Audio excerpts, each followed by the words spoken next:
Manjeet recording studio Prayagraj.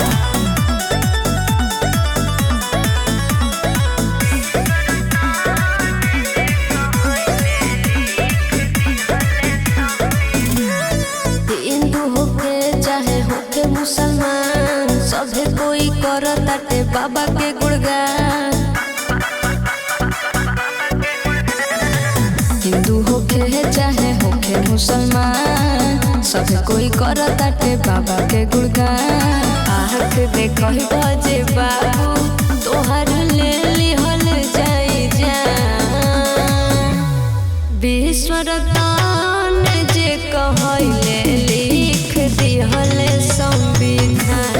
Vishwaratan जे कहले लिख दिहल संविधान।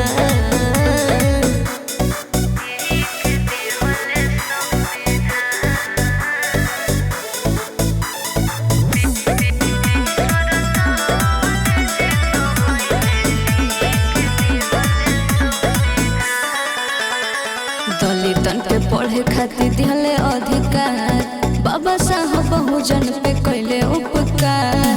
आज वो होखेला चारों ओर प्रचार, इन्हीं के देन से चलेला सरकार। रहे बनावत जब दुनिया मजाक हो, तब वो कैले छोटा बड़ा ऊंचा नीचा नहीं सब बा एक समान। विश्वरतन जे कहले लिख दिहल संविधान। विश्वरतन जे कहले लिख दिहल संविधान।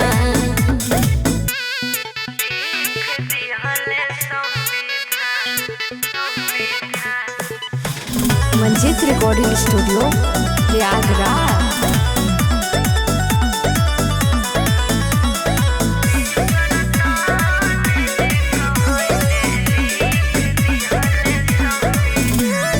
छुआछूत के है जवन रहे भेदभाव, सबके मिटाई दिले दिलवा के घाव। शिक्षा के रहुए हो बहुते